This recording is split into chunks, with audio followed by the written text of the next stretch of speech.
Je suis présentement dans l'atelier d'Alex S. Gérard à Sainte-Élisabeth, où est-ce qu'il est en train de créer un super beau projet de spectacle de marionnettes. On l'a en exclusivité. Alexandre, est-ce que tu peux nous expliquer c'est quoi en gros le projet? Le projet, c'est une activité promotionnelle, en quelque sorte, où ça, c'est le moteur de base. On nous a demandé de créer une féerie de Noël dans un lieu déterminé, qui est secret au moment où on filme, mais que lorsque vous allez diffuser, ça ne sera plus un secret. Donc, c'est un parc à Québec qui est magnifique qui est idéal pour faire justement une scène magique où ce que là, il va y avoir des vendeurs de marrons chauds, du chocolat chaud, du popcorn, des biscuits, plein de vendeurs itinérants dans un lieu comme ça, avec plein d'éclairage. Il va y avoir au-delà de 100 spots sur des arbres. Comme ça, on va pouvoir jouer, moduler les lumières. Puis tu as une fontaine à sécher pour l'hiver, qu'on utilise comme scène pour faire un spectacle. En gros, c'est un événement qui dure la soirée, genre de 5h à 9h, puis qui a une ascension dans ce qui est présenté, les événements. Donc, tu vas voir à un moment donné des lutins qui vont donner des objets aux gens pour qu'ils interagissent avec la pièce de théâtre qui va avoir lieu un petit peu plus tard. Dans la pièce de théâtre, tu as des marionnettes sur lesquelles on travaille. Puis, ça, je pourrais te montrer tous les accessoires, mais avant, je vais résumer un peu ça. L'histoire dure à peu près une demi-heure, la pièce de théâtre. Puis ensuite, tu vas avoir d'autres personnes qui vont venir chanter. Tu as Yves Lambert qui chante pendant la pièce de théâtre. Puis ensuite, jusqu'à 9h, tu vas avoir des jeux d'interaction avec l'équipe d'animation qui sont des lutins qui sont un peu zinzins. Donc, c'est ça, en gros, qui explique l'histoire. C'est qui a écrit la pièce de théâtre? C'est moi. C'est le fun parce que c'est un projet qui ratisse large dans la gamme de possibilités qui couvre mon talent, si on veut dire ça de même. Fait que tu as l'écriture de l'histoire, la scénarisation, la gestion artistique, les musiciens, les animateurs, les marionnettistes, les accessoiristes, la création des accessoires et des marionnettes géantes. Fait que c'est le fun, c'est un bon trip. T'aimes ça quand ça arrive, ça. Disons que être artiste, c'est un métier qui n'est pas des plus faciles parce qu'il faut que tu trouves des bons contrats comme ça. Puis là, ça, je trouve ça merveilleux parce que ça permet d'exploiter le talent à son presque plein potentiel, mettons. Puis il y a combien de personnes qui travaillent là-dessus? Ah, une bonne question. Si on inclut l'animation, on va être une vingtaine, d'après moi. Parce que là, tu sais ça, t'as peut-être 8 animateurs, peut-être 6 musiciens, puis là, tu as tous les gens techniques, autant éclairage, son, directeur artistique, scénographe et compagnie. Là.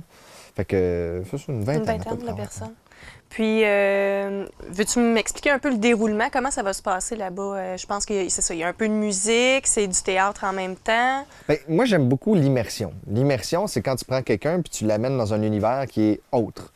Donc, il va y avoir des gens qui vont avoir entendu parler de l'événement, puis tu vas avoir aussi beaucoup de gens qui vont juste traverser la rue, puis ils vont voir le parc avec la lumière, puis ils vont dire oh, « c'est intriguant », puis ils vont avoir un gros carrousel de 40 pieds de diamètre, tout lumineux, à l'ancienne, avec des belles boiseries. Puis là, donc là, ça va juste être un aimant à personnes qui vont arriver sur le site. Puis le but, c'est que les gens sachent qu'il y a un nouvel arrivant dans le milieu commercial du coin.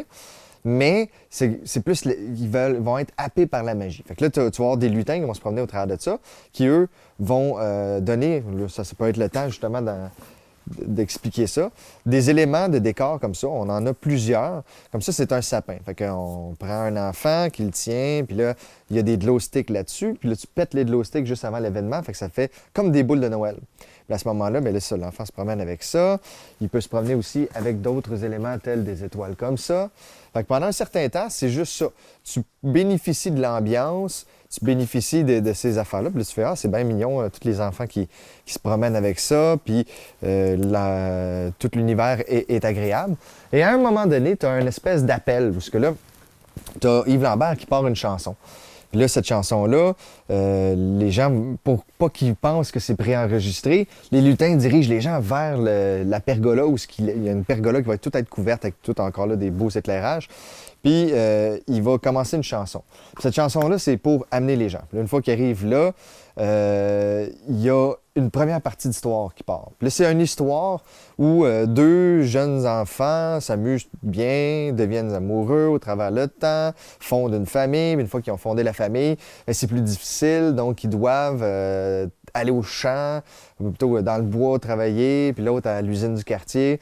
Mais il y a toujours le temps des fêtes qui rassemble tous ces gens-là ensemble. Puis c'est dans l'amour que toute l'histoire se clôt. Un amour scintillant comme un carrousel dans la nuit, puis là, le fameux carrousel s'illumine, puis on arrive à un autre niveau dans la soirée. Mais ça, c'est comme le point culminant. Ensuite, tu as une prestation musicale, puis après ça, ça va être de l'animation plus soft jusqu'à 9 h. Puis après ça, c'est fermé. OK. Fait que c'est ça. En gros, là, c'est ça la soirée. Tu as mis combien d'heures sur ce projet-là? J'ai pas trop calculé jusqu'ici, mais c'est que c'est arrivé quand même assez tard. OK. Puis, ben, c'est ça. Faut être un peu kamikaze ou, tu sais, faut pas avoir peur. Là. Fait que moi, j'ai beaucoup travaillé à essayer de planifier les choses le plus clairement possible pour que quand vienne la production, on se pose pas de questions. Voici, on a ça à faire, ça à faire, ça à faire. Fait que j'ai la liste puis tout ça. Mais ça fait 2 semaines qu'on travaille dessus sans relâche. On se lève, on travaille, puis on se couche à 2 h du matin.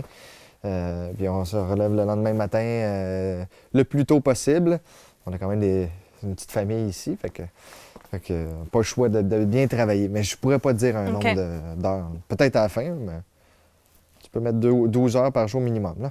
C'est ainsi que se termine la première partie du reportage. Demain, on vous montre la suite.